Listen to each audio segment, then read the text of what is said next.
Jindal issue ఒక గిరిజనుల సమస్య, ఎన్విరాన్మెంట్ సమస్య కింద ఉంది.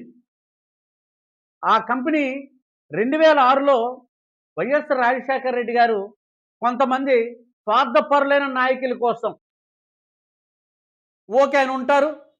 ఆ తర్వాత బెదిరించి జిందాల్ భూములన్నీ తీసుకోవడం సంగతి తెలుసు. ఎందుకంటే పంచాయతీ తీర్మానాలు లేవు. అప్పుడున్న పంచాయతీ అధికారుల్ని సస్పెండ్ చేయాలి. చిలకలగడ్డ భూములు ఇచ్చేశారు. అప్పుడున్న ఇరిగేషన్ అధికారులు ఇప్పుడు ఏ పొజిషన్లో ఉన్నా వాళ్ళ సస్పెండ్ చేసి జైల్లో వేయాలి.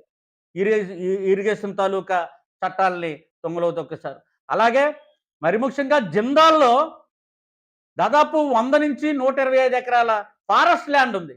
ఎవడిచ్చాడండి ఫారెస్ట్ ల్యాండ్ తీసుకునే హక్కు, ధైర్యం మీకు ఎవడిచ్చాడబ్బా? ఏ కేంద్ర ప్రభుత్వం మీకు పర్మిషన్ ఇచ్చిందప్ప? ఎవడిచ్చాడు మీకు పర్మిషను?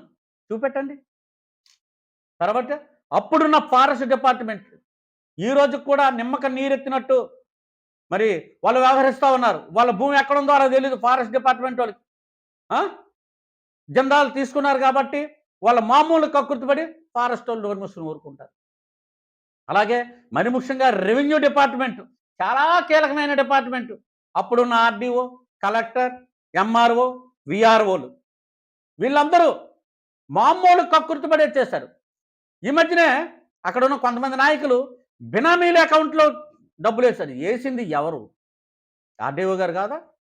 కలెక్టర్ గారు పర్మిషన్ పెట్టలేదా?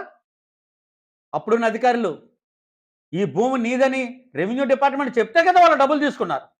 ఇచ్చిన వాళ్ళు ముందు వేయాలి లోన. అర్థమైందా? వీళ్ళందరికీ కాపలా కాస్తూ ఈరోజు దౌర్జన్యంగా పోలీస్ డిపార్ట్మెంటు గేట్ల దగ్గర కాపలా కాస్తుంది. సివిల్ డిస్ప్యూట్లో మా సీఎం గారు, మా డిప్యూటీ సీఎం గారు నోరు పోయినట్టు చెప్తా ఉన్నారు సివిల్ డిస్ప్యూట్లో పోలీసులు ఎంటర్ అవ్వద్దని. ఈరోజు మరి ఫారెస్ట్ పర్మిషన్ లేకుండా జిందాల్లో ఉన్న జీడి, మామిడి, తేకు, కొబ్బరి తోటలన్నింటినీ కూడా సదును చేసేశారు.